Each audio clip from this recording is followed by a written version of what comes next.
Yo! What's going on, everybody? It's a new week.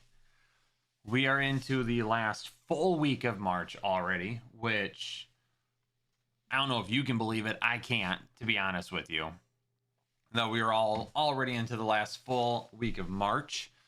Spring break is coming up for my kids. I don't know if anybody else has spring break coming up soon or if you've already had yours. My spring break is coming up here very soon. We've got March Madness going on right now. We are headed into the final couple of games of spring training, so it will be time for baseball very, very soon. We just wrapped up NFL free agency for the most part. I mean, obviously, there's still some guys out there that could sign. We've got the draft in April. It's hey. We've got sports, baby. We've got sports to talk about. And the first thing we're going to talk about today is JSN getting paid.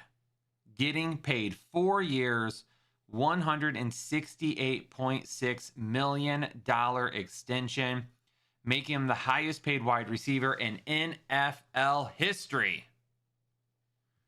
The deal averages $42.15 million per year and includes over $120 million guaranteed, both setting records for any wide receiver. Man, he got paid. He got paid. He got paid big time. That's record.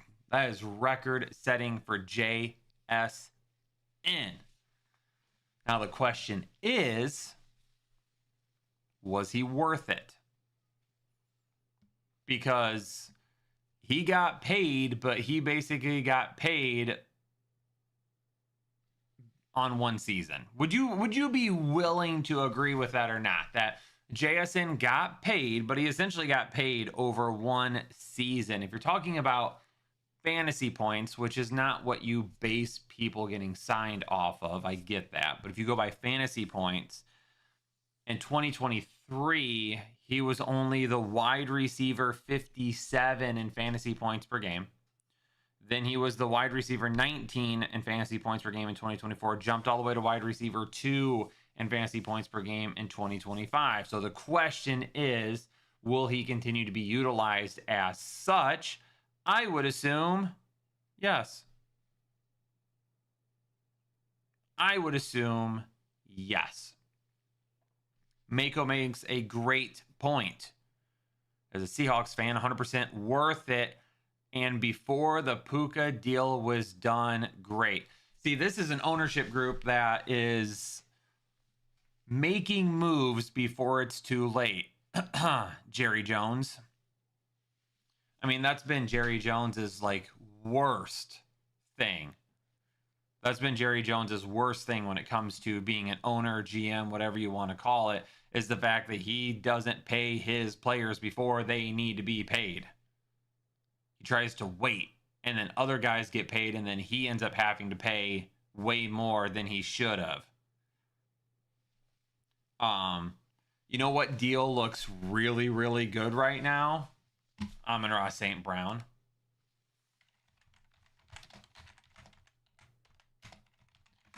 Let me look up something here real quick.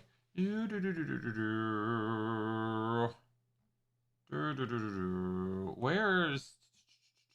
There we go. I was looking for the website. Okay, here we go.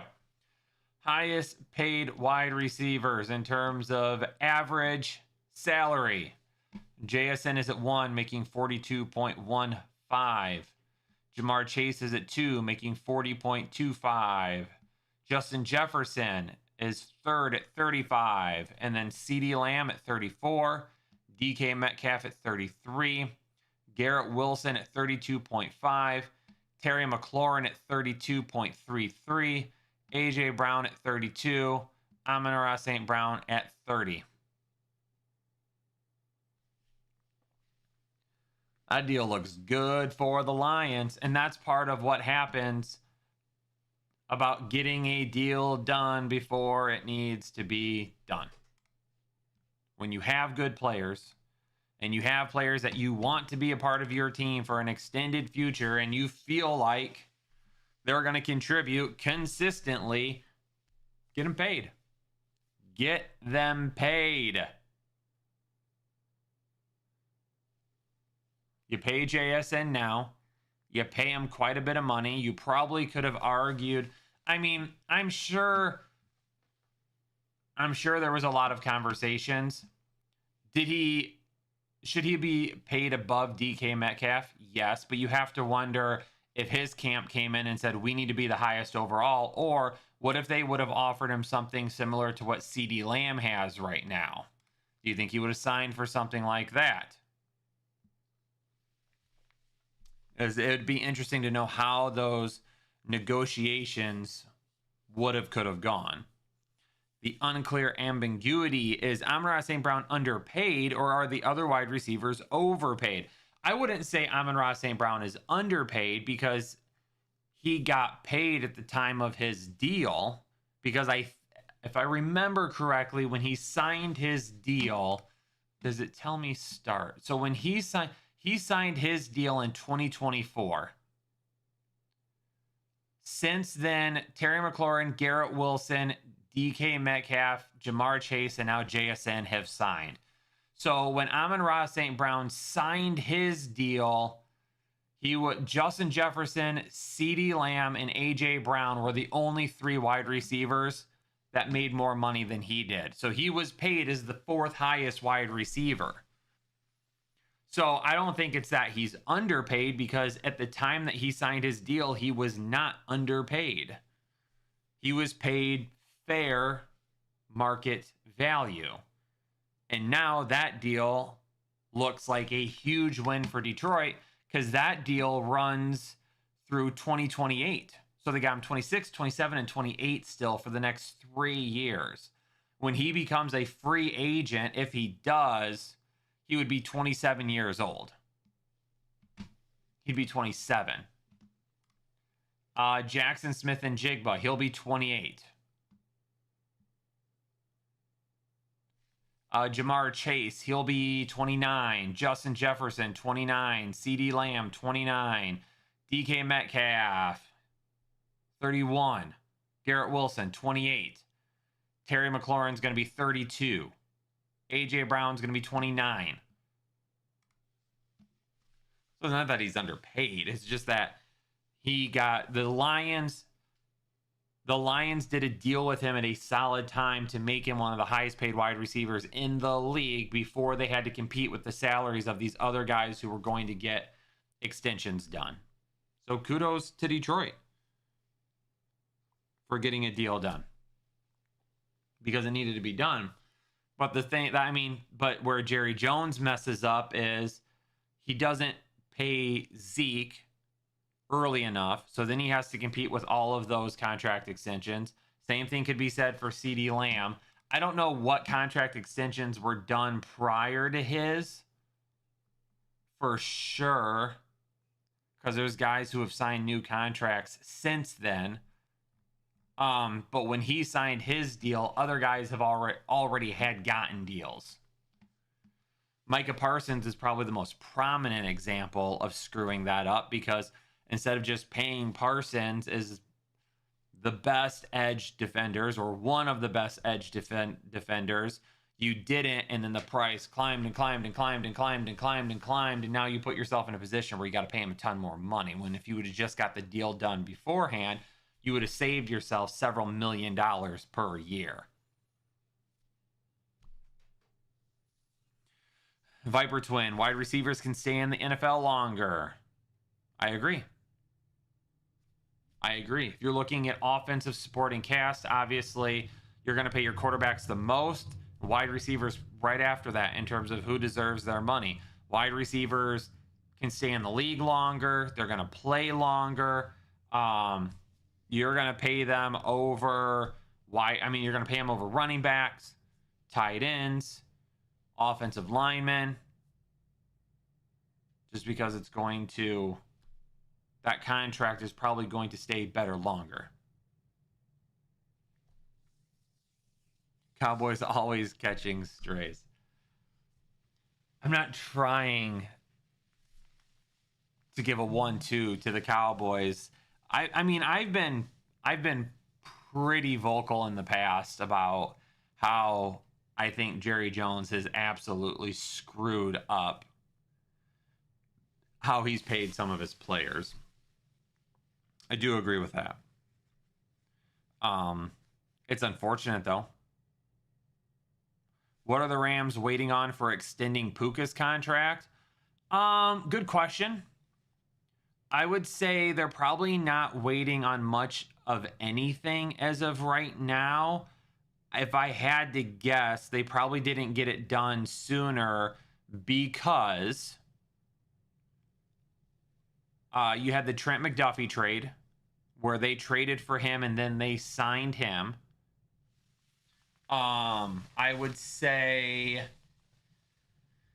they're probably working on it right now, but that would have been the first holdup, and now they may be waiting until the draft. I also don't know exactly. I don't know if they're trying to wait another year for Puka's deal. What does he?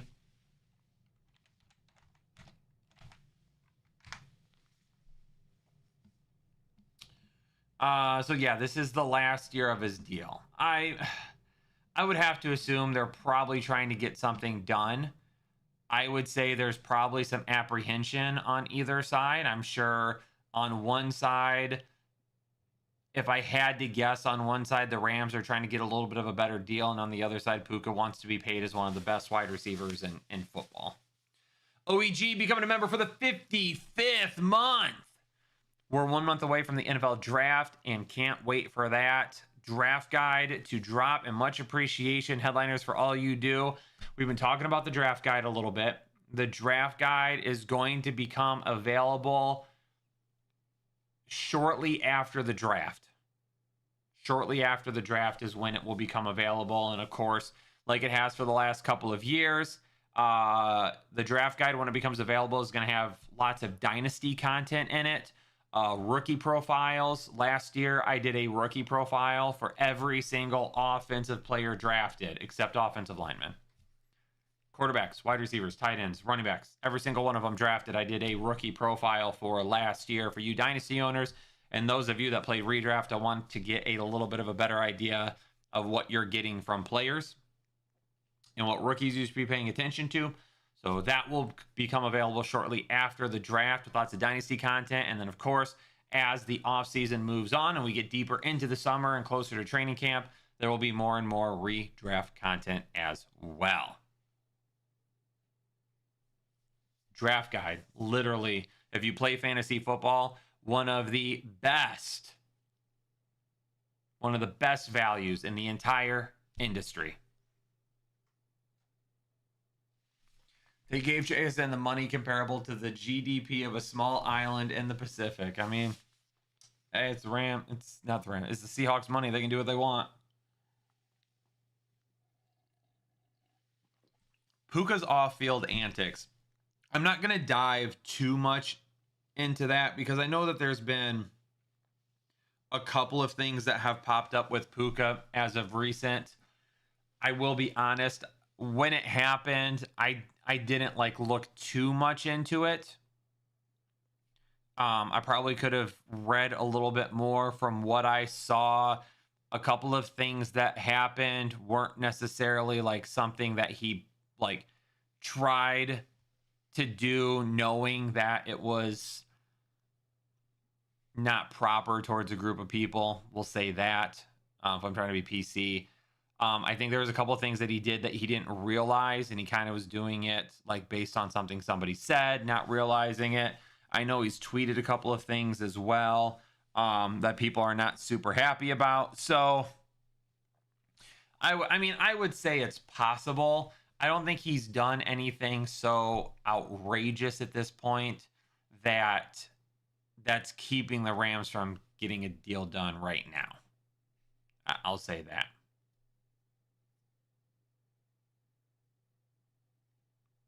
Looking forward to the NFL draft guide. Ooh, ooh, it's so good. It's so good. It'll be good. And there's things going on behind the scenes right now, ladies and gentlemen, that I can't tell you about because I'm NDA'd.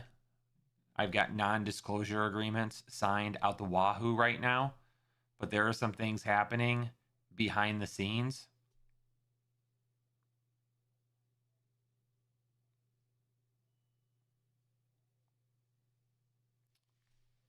Just know.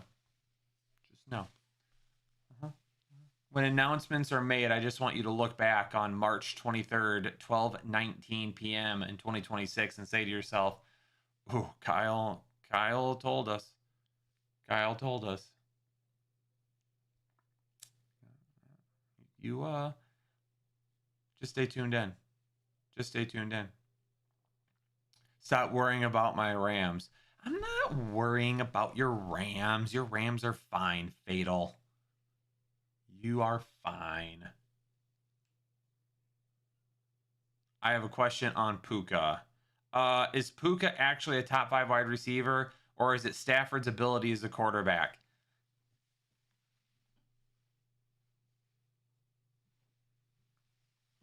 I'm going to say a mixture of both. I'm going to say a mixture of both. Is Puka a good wide receiver? I believe so. I think there are some things that he does very, very well. Fatal, did you let your membership lapse? Because I just now realized that there is nothing next to your name, and then it just popped up. Welcome to Hole and Chubb. Fatal Recoil, welcome to the exclusive Headliner Nation. I think it is a mixture of both. I think it's a mixture of both. I think he's good at some things, but I think the things that he's good with is that I think some of the things that he's good with are good for the Rams offense, their offensive scheme, and Stafford. So I think it's a little bit of both. I mean, look what Matthew Stafford did with Cooper Kupp. Look what Matthew Stafford has done with Puka Nacua. So for me personally, I think it's a little bit of both. If you put Puka Nacua in the Tennessee offense with Cam Ward, would he be as good? No, he wouldn't. If you put Puka Nacua in the Jets offense with Geno Smith, would he be as good? Probably not. If Puka Nacua and Justin Jefferson traded places, would Puka Nacua be just as good as he is in St. Louis? In LA? Probably not.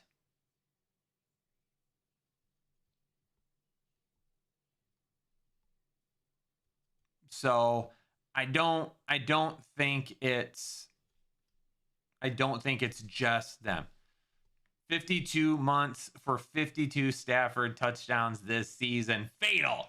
Even though it said it was a new member, I knew it wasn't true. 52 months in the books for Fatal. Appreciate you, man. Thank you. Puka with Drake May?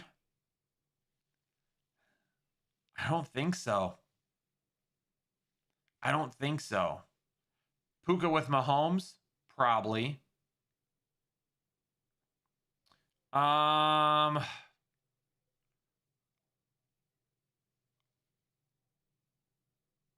Puka with Josh Allen? Probably the same.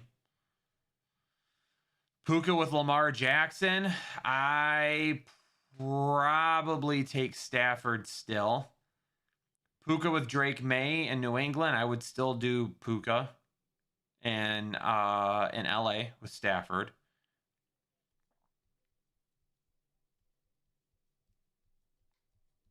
So,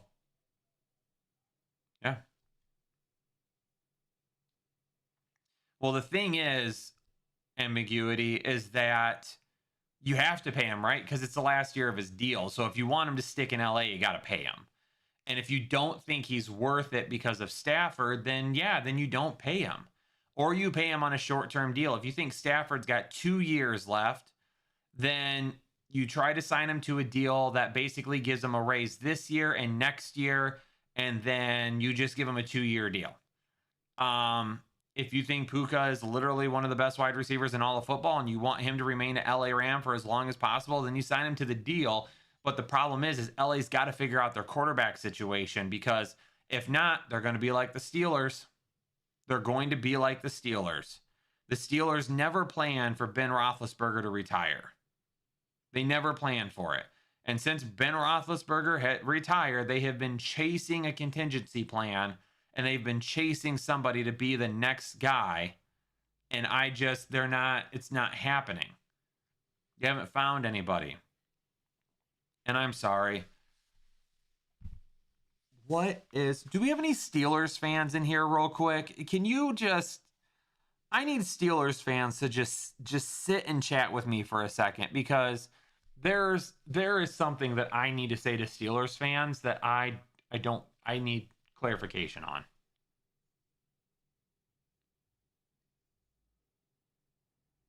There's a name, Pierre Garçon. That's a name. OEG. Okay, you're a Steelers fan. I knew it. I almost doubted myself for a second. I need to have a chat.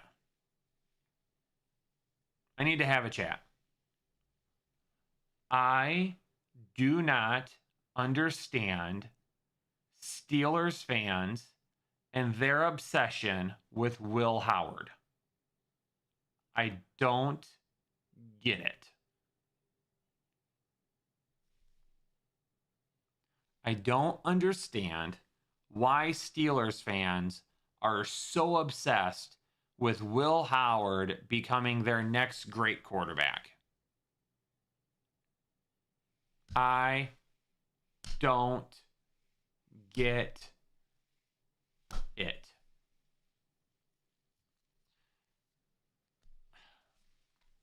Let me see something real quick.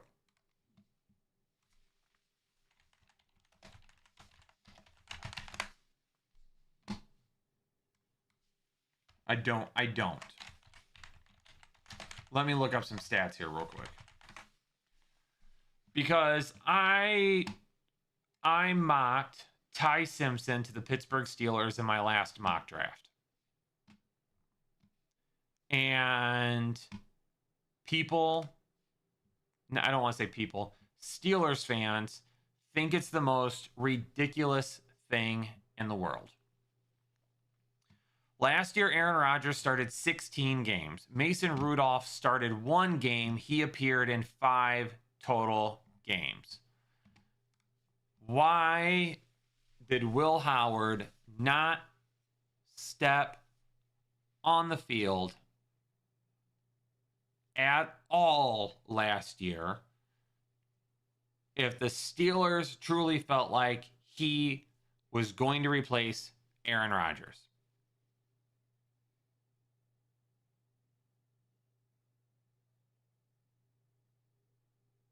I don't get it.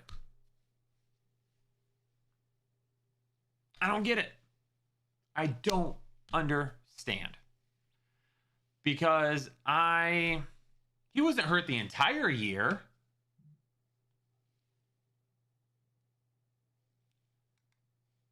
He was hurt the entire year. I know he got hurt at one point. He was not out the entire year, was he?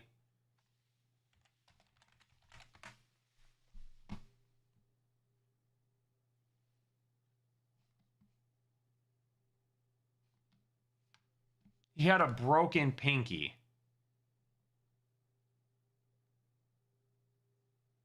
Yeah, he was on the IR to start the season, but he didn't even require surgery.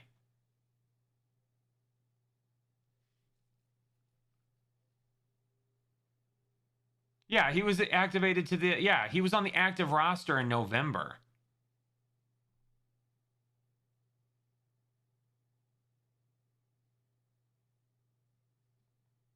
Yeah, he didn't miss the entire season.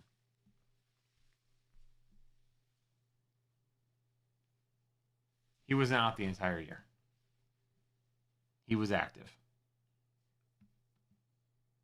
So again, why didn't we see him at all? Why didn't we hear anything about him? And you also have to remember that a different coaching staff drafted him. Okay? New coaching staff in town in Pittsburgh. It's not the same coaching staff that drafted Will Howard last year.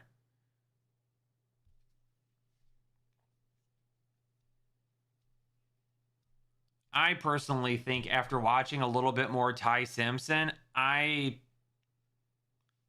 believe Ty Simpson has a higher ceiling than what I think people originally anticipate or thought.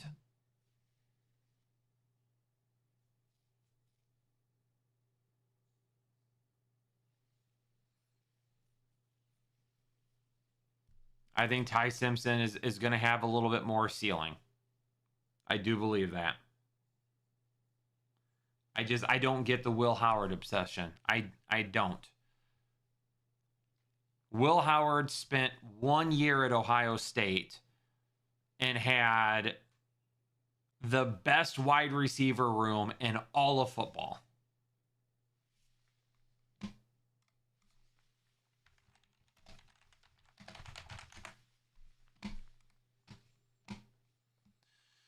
Let's just go back and look at that wide receiver room real quick. If you take a look at the numbers at Kansas State, and again, he was a 5-year athlete. He played 4 years at Kansas State before transferring to Ohio State. At Kansas State, his best season came in his senior year, his 4th year. He had a 61.3% completion percentage, threw for 2,643 yards, 24 touchdowns, and 10 interceptions. Transfers to Ohio State, all of a sudden jumps to a 73% completion percentage, 4,000 yards, 35 touchdowns, 10 interceptions.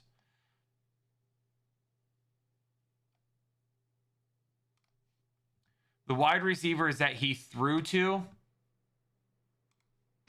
included Emeka Egbuka, Jeremiah Smith, and Carnell Tate. Emeka Egbuka, first-round pick. Carnell Tate, first-round pick this year. And Jeremiah Smith, arguably the best wide receiver in all of college football. Oh, by the way, Travion Henderson and Quinshon Judkins were also on that team. Arguably the best wide receiver room in all of football.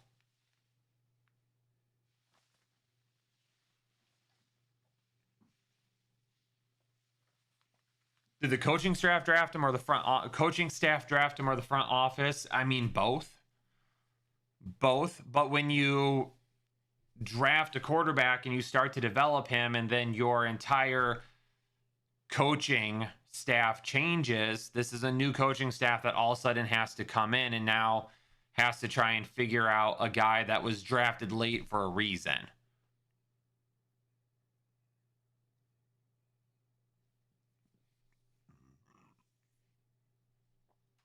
I mean, quid pro quo, you can have your hope. I'm not trying to take any hope away from you, but I think the people who say that Will Howard is this savior of the Steelers, I don't think they fully understand who Will Howard is. Let's go back and find my scouting report for Will Howard real quick.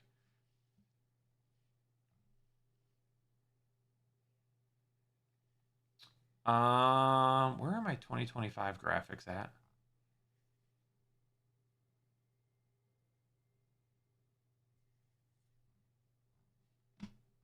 Bro, where is my 2025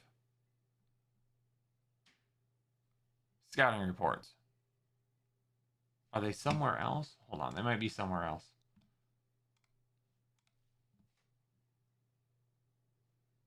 '25 rookie. Oh, there they are. I got them. Okay. Where's Howard at?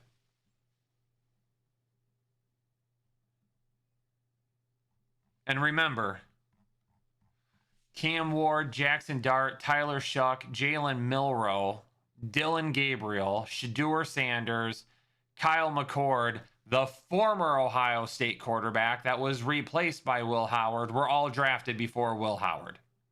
He was drafted in the 6th round at pick 9. Strength, NFL size and weight, Pocket presence, can extend plays with eyes downfield. Weakness, sometimes seems too lax on his throws and progressions. Doesn't have arm strength to throw in deep windows. Outlook, Howard's draft capital doesn't scream starter, but neither does Mason Rudolph or Skylar Thompson. If Aaron Rodgers does sign, then Howard is probably QB3 behind Rudolph. Already nailed that one. If Rodgers doesn't sign, then Howard could see the field this season, but with a very low ceiling, is what was basically what I went with as outlook for last year. I mean, keep in mind,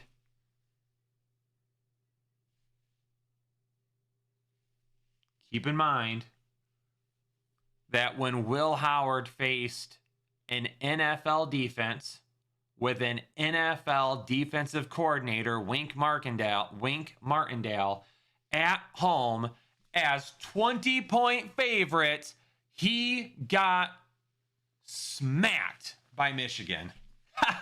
Okay. Bias aside,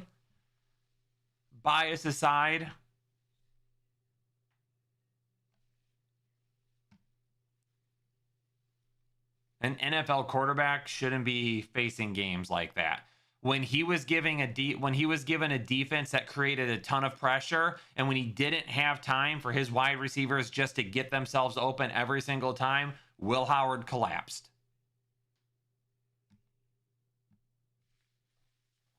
That's how it is.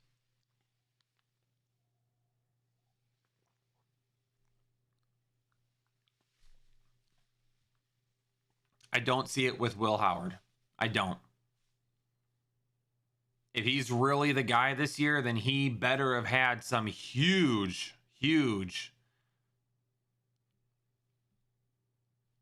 ability jump from last year to this year.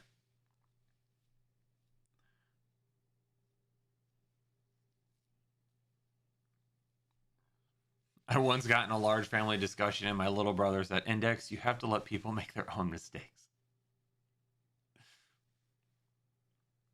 No QB is good with zero time, by the way. That's not entirely true. There are QBs that don't have a ton of time, aka Joe Burrow, that perform well. Patrick Mahomes, when he doesn't have time, he performs well. When you don't have time, it's about how do you extend plays and how do you make things happen. Do you step up in the pocket? Do you get out of the pocket? How do you throw on the run? Are you accurate on the run? Do you keep your eyes down the field? When you keep your eyes down the field, are you still reading defenses? The Tyler Shuck draft analysis.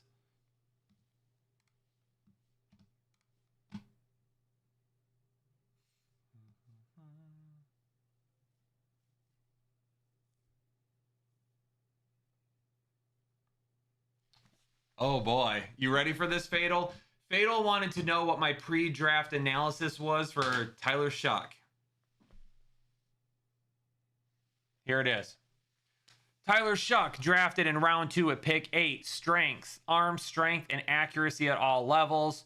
Moves through progressions well. Weakness, age. It was because he was like 64 when he was drafted. Durability, poise and pocket under pressure, inconsistency in targets. Outlook. Only Cam Ward has a more clear path to snaps in 2025 than Tyler Shuck among rookie quarterbacks. With Carr's injury, Shuck should unseat Rattler for reps early in the season. With 7 years of college experience and the strongest arm in the draft, Shuck has top 24 quarterback potential in 2024.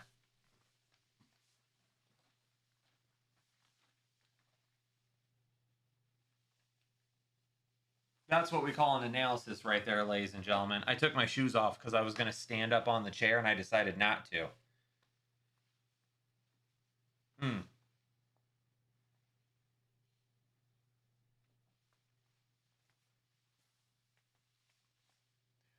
And those are the type, and that's the type of analysis that you get in the draft guide. Love it. That's how we do it. That's how we do it. Suck it, haters.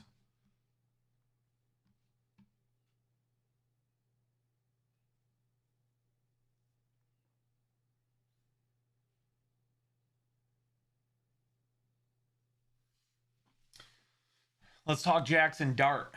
Jackson Dart, drafted in round 1, pick 25, strength, sideline and deep accuracy, athleticism, solid lookoffs to help open first option, weaknesses, intermediate accuracy, was not asked to go through progressions in his offense. Outlook, I will take half of win here because you'll see.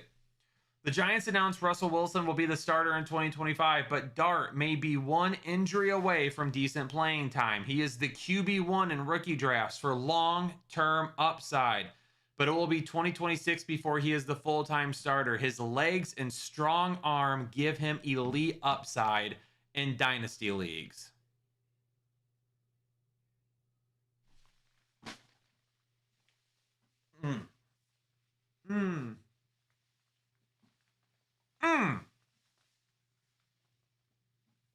I did say it would be 2026 before he was the full-time starter, but I also feel like I was pretty on with that one.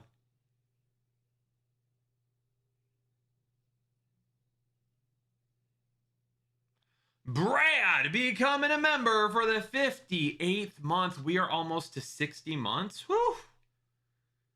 What up, Kyle? Hope everyone is having a great day. I love the JSN signing. Thinking long term. There we go. Woo. Was that 3 pumps index? That was at least 4. No flags here. No flags here. Well, technically, Anna's flag is in the back, but she's not here. Anna's not here to flag me.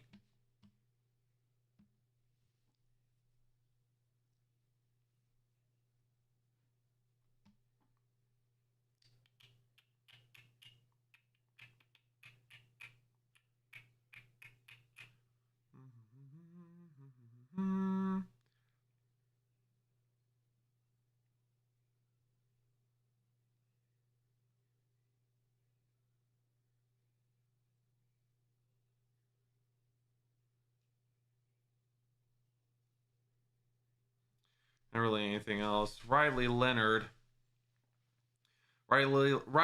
drafted in the 6th round, pick 13, strength, takes care of the football, poised in the pocket when facing pressure, athleticism and mobility, weakness, needs to grow into his frame more, can throw from the pocket but inconsistent when moving. The Colts signed Daniel Jones to compete with Richardson and drafted his close. It's supposed to be clone. My bad. Leonard is athletic and can extend plays with his feet, but is inconsistent in the passing game. Leonard could become the backup to Richardson in 2026 if the Colts move on from Daniel Jones. They did not move on from Daniel Jones. That's more of a Daniel Jones thing, though, than anything.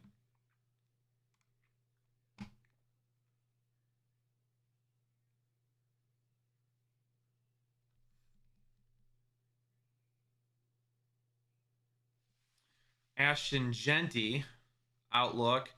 Genty lands in a tremendous spot to not only be a top 12 running back in 2025, but a top 5 dynasty running back right away. The Raiders' offense received big upgrades this season and will score points. Whoops. As long as the defense and O-line help put them in a positive game script, they did not. Genty could see 20 plus touches weekly. I gave the Raiders a bit too much credit. Oops.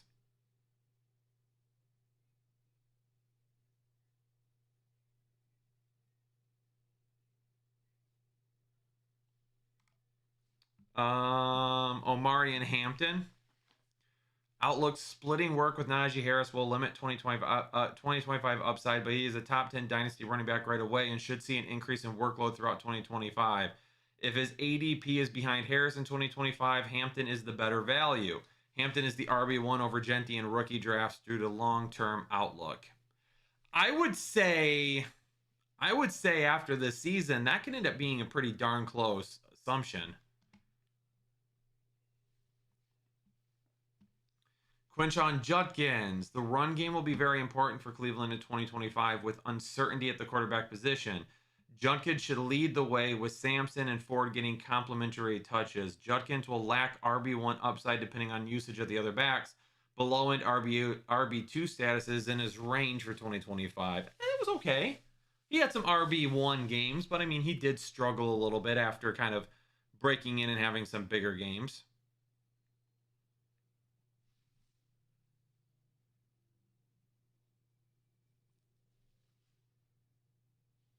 Here's one for Travion Henderson. My outlook for Henderson: Stevenson and Henderson will likely be a duo for the next 2 years. Then Henderson becomes the RB1. A long-term outlook is better, while 2025 value sits with his third down and pass catching work. Henderson has RB1 upside if Stevenson misses time, but he's better for PPR if he doesn't. That wasn't entirely accurate, but there was a warning shot right there that he's not taking over, that Stevenson's going to still be the guy.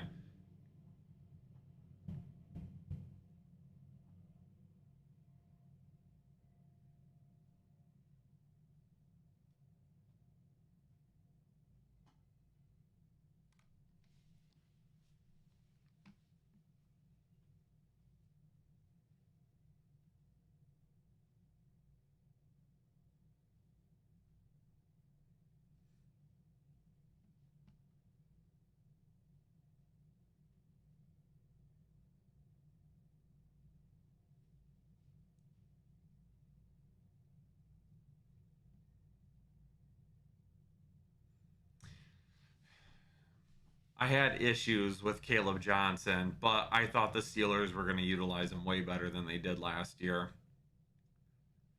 I thought he had the potential floor of an RB2, a low end RB2 in redraft, and dude didn't even see the field.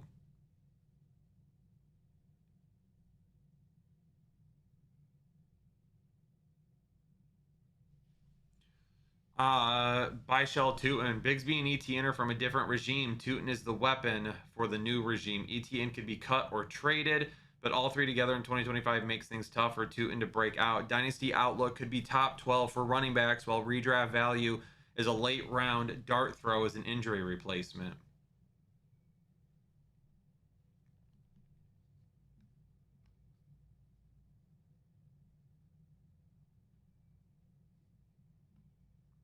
Cam Scatabo, I said Tyrone Tracy is the key to Scatabo finding fantasy value in 2025. If Tracy fixes his fumble issues, Scatabo gets touches, but not enough to be more than a fantasy stash. If Tracy turns the ball over, which he was banged up, Scatabo has RB2 potential with TD upside.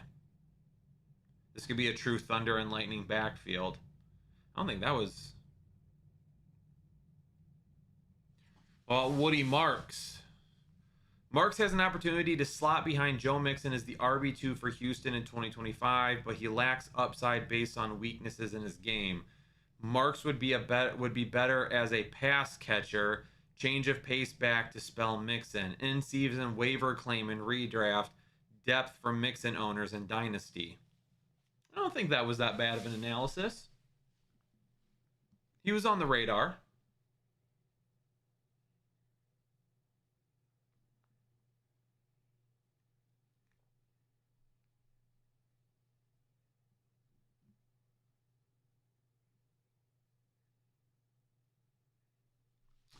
When everyone was going crazy. Remember last year in Dallas, people were saying Jaden Blue over Javonte Williams?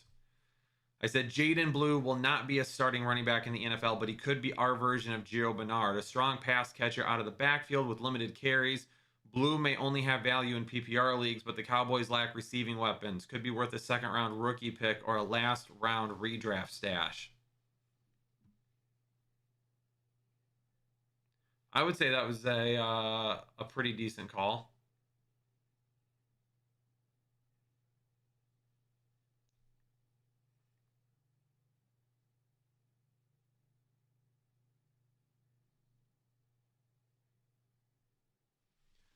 Kyle Monangai, strength, smooth feet for size, can make multiple cuts in open field or traffic. Low center of gravity allows to run through tackles. Weakness, slow to run through open lanes at the line of scrimmage. Pass blocking, does not read defenders well. I said Monangai offers Ben Johnson a power back to complement DeAndre Swift and Roshan Johnson, but that might be the ceiling. Monangai should not be viewed as a David Montgomery-like back in Johnson's offense, but more of a complement that sees 5 to 7 carries per game this year. Look for more upside in rookie drafts. I'll take that. I'll take that.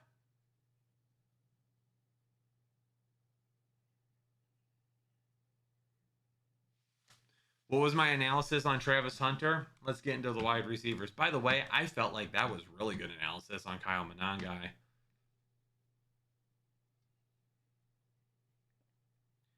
Okay, here we go. Here's one. What about Ja'Cory Krosky-Merritt? Strengths. Makes adjustments in the run game as he reads defenses. Sharp cuts. Balance through tackles. Weaknesses. Doesn't help in the passing game, blocking, or catching, and age. Outlook. Krosky-Merritt missed much of 2024 due to eligibility issues, but he is one of the few late-round running back picks that could see a significant role. Yeah, baby. He has all the tools as a runner to be a solid RB2 in a backfield duo. He could be a complement to Brian Robinson if Austin Eckler misses time, and is a stash in rookie drafts.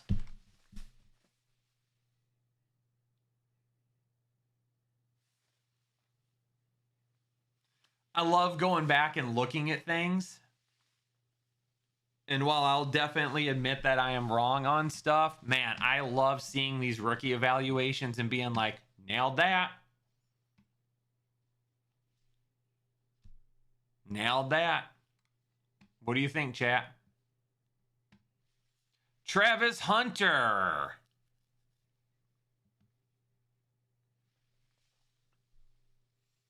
Hunter has the opportunity to dominate the open field from the slot with Brian Thomas Jr. as the wide receiver one in this offense. Hunter could become a PPR monster in the next couple of years as the safety blanket for Lawrence. Big plays and TD numbers may not be his thing, but he will eat up teams in between the 20s. I would say one thing is he ended up getting hurt. So did we really get to see Travis Hunter? No, we didn't. But I think there was a lot of people that thought Travis Hunter was going to be the wide receiver one, and Brian Thomas Jr. was not either. But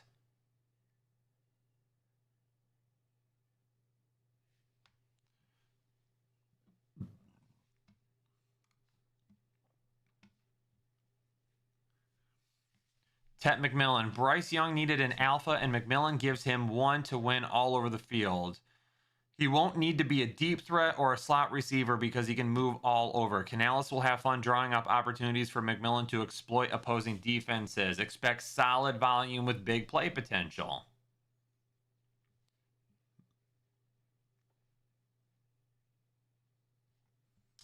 Emeka Ibuka. Success likely won't come quick with the amount of wide receivers Tampa Bay has right now, but in 1 to 2 years, Ibuka could offer the same type of upside Godwin did in this offense for years. Ibuka could be a wide receiver flex in year one if Godwin misses time. Godwin and Evans both miss time, with top 12 potential over the next couple of years. Here's the miss, right? I'm sitting here and I'm telling you, hey, like, for my misses, for my hits, I get excited about. It's awesome. But we also have to remember there's misses, and here is the miss. Matthew Golden. Golden has top 12 potential in year one with Jordan Love. He offers the big play threat with the potential for more consistency than other Green Bay wide receivers. If he is, Golden should be the top target in year one, and volume won't be an issue. He has the best chance to be the best wide receiver in this draft class. There's a miss.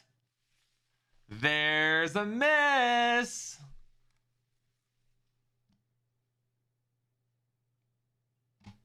Go back to my Stafford and Goff trade analysis. I hated the trade as a Lions fan, getting rid of Stafford, even though I understood it. I will admit, though, that I thought bringing Goff in was a mistake.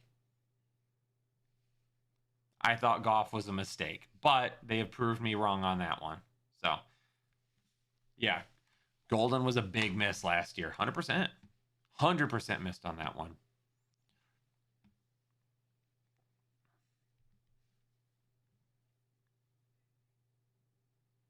Jaden Higgins. Houston loves Higgins, giving him the first ever guaranteed rookie deal for a second round pick. So he will be utilized. Playing opposite Nico Collins will lead to more single coverage opportunities against the cornerback too. Expect some big plays, but targets could be inconsistent.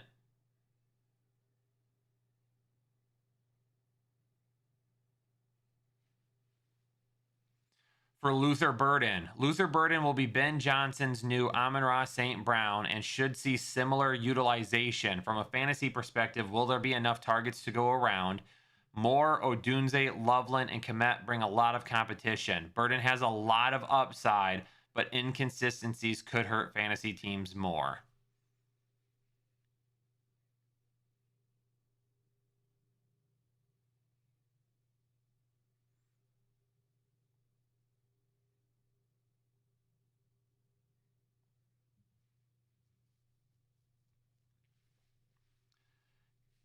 Chamiri DK, we talked about. I mean, he was the guy that I included in there. I don't know if a lot of people knew about him, but I put DK is likely a deep threat project for the Titans to work with over the next couple of years. Van Jefferson, Tyler Lockett, Calvin Ridley fit a very similar mold with other more complete wide receivers on the team already. DK's drops and inconsistencies will keep him from making an impact soon.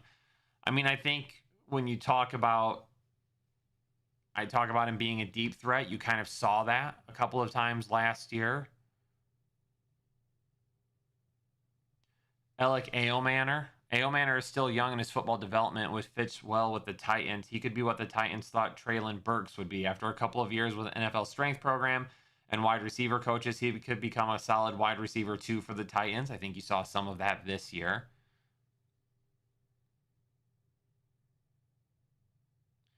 Not really anybody else.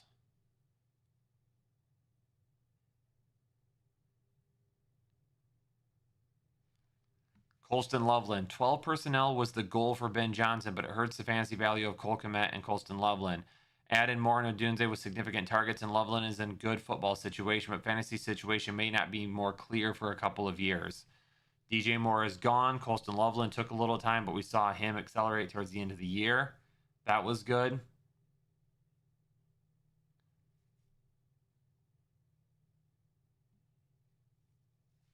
Here's an interesting one on Harold Fannin. Fannin Jr. is a natural pass catcher in the NFL as he is more of a hybrid receiver than natural tight end. Fannin can run the seam with excellent straight line speed, but a limited route tree due to a stiff running style will make him more of a red zone threat with occasional big play than volume player. I think some of that's on. I think some of that's on there.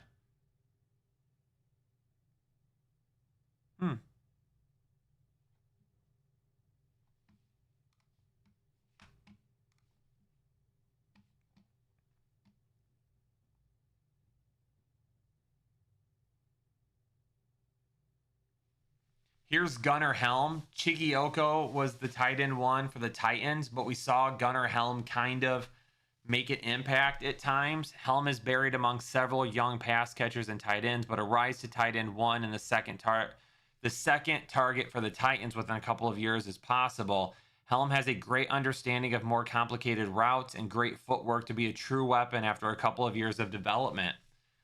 Maybe Gunnar Helm needs to be a guy that we need to think about as a breakout candidate this year. Ooh, let's see here. Oronde Gadsden. We saw Gadsden have some big games. Gadsden is a former wide receiver converted to tight end who will likely be a big slot receiver in the NFL. Does not block well and will not fit in an NFL offense with his hand in the ground. Limited athletic ability will make consistent playing time difficult to come by. Okay. We'll see what happens with him this year. We saw some things from him last year.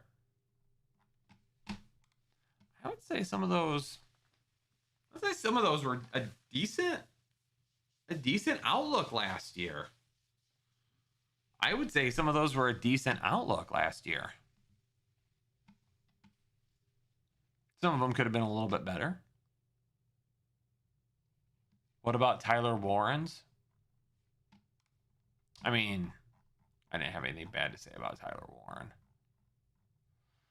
Tyler Warren could see Brock Bowers like volume in year one if utilized correctly. Kind of did to begin the year, but Michael Pittman and Josh Downs could be the top target, but haven't shown enough consistency to be locked into that role. Warren can move all over the formation with routes shallow and deep. I mean, I don't think I said anything there that would have shocked anybody. That's why I didn't read about him. Here's my question, though. How is everybody's brackets doing? How's everybody's brackets doing? Mine's not great. I picked a few upsets that I probably didn't need to. I think like a lot of people, I lost Florida, although I had Florida losing in the final four. So I'm not out too terribly. Yeah, I had Florida in the final four. But as far as the Elite Eight goes,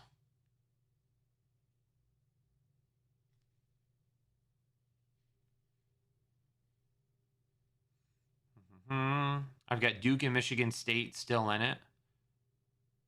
I've got Houston still in it. Virginia cost me, unfortunately, and so did Miami of Florida. But I have Arkansas and Michigan still.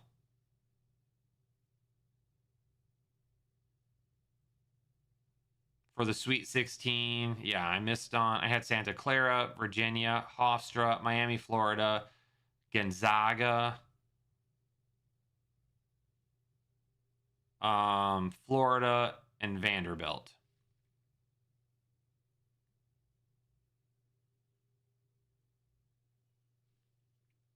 So, yeah. I have Florida in the final four.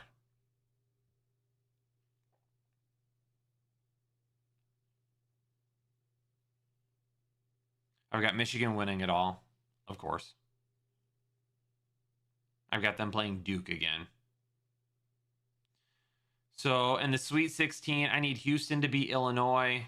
Iowa, Nebraska don't matter. I need Michigan State to beat UConn. I need Duke to beat St. John's. I need Arkansas to beat Arizona. I need Michigan to beat Alabama.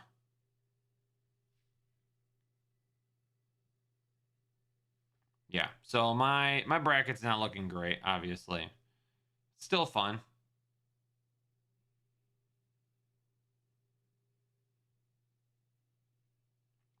I can still get a max of like 148 points.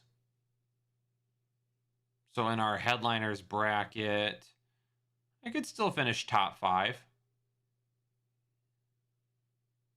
I could still finish top 5.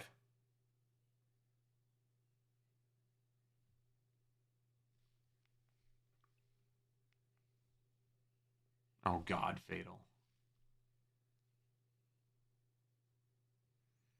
Fantasy, I doubt that Ertz will see the field this year. I'd be shocked.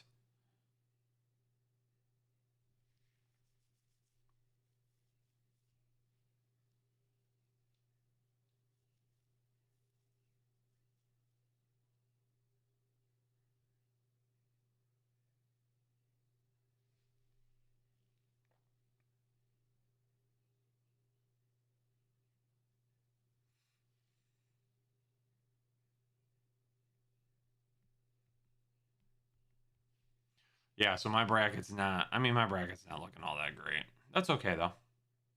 That's all right. I think it's been a fun March Madness so far. I'll be honest with you. I don't watch a ton of basketball. I'll watch Michigan from time to time when I'm able to. I don't watch a ton of professional. I don't watch the NBA unless it's really the playoffs. I'll watch the playoffs, which Detroit's hopes at this point.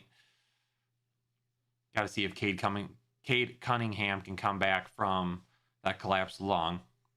As far as college goes, I don't really pay that much attention to college basketball unless it's Michigan. So like with Who asked it? Herbert Davis? I have no idea. I have no idea.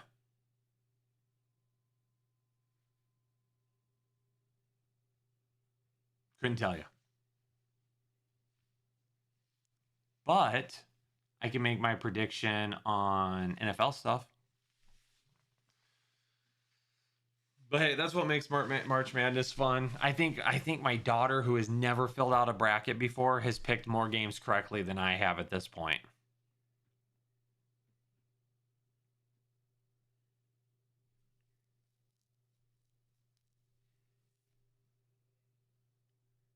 See, Taylor probably knows more about North Carolina at this point than I would. So, Hubert Davis is cheeks.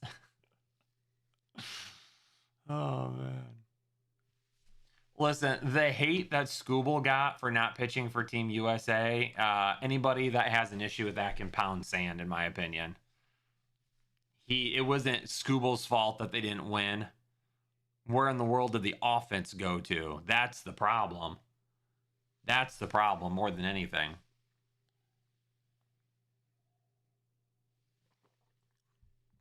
Scooble went and made one start. Can you imagine? People are hating on Tarek Scooble for not starting more for Team USA, but can you imagine if he would have started for Team USA and he would have gotten hurt? People would have been like, oh, that was so stupid. Why would he pitch for them? The dude might get paid the largest contract for a pitcher all time this offseason. There's no way he's going to put that in jeopardy. Not happening. Not happening. Any other questions? Anything else we want to talk about today?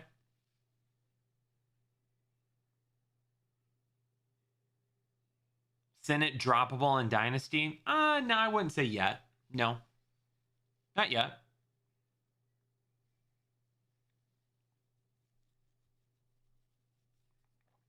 Gilberto Davis. I got a good workout in this morning, a good leg workout.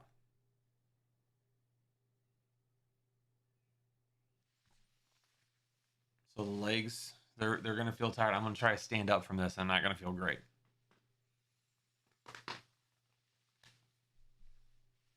Yeah. Anything else? Do you see any major trades happening in the NFL draft this year? Potentially. I could see some teams trying to get into the top 10. But I don't know if we're going to see anything like major. Like, we're not going to see number 1 overall traded. I don't necessarily think we're going to see 2 or 3 traded. I think there might be a couple of teams that want to get inside the top 10 for specific reasons. But outside of that, I don't know if we're going to see anything crazy. Jesse, how's my calf game?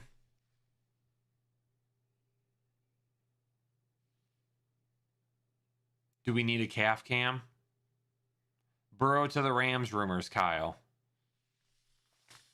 I think maybe if Burrow has a terrible year and the Bengals have a terrible year this year, maybe he's on the trade block next week or next season, and maybe they try to make a move, but I just can't see it. I just can't see it. Not anytime soon, anyway. It would take Stafford retiring first. You have to remember that Joe Burrow is an Ohio guy too, so it means something to him playing in Cincinnati.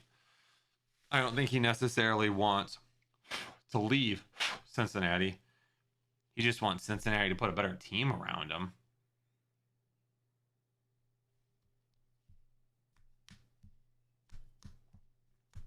Ladies and gentlemen, I think we're going to call it there. I think we're going to call it there. Been a solid day. I hope everybody has a great rest of their Monday.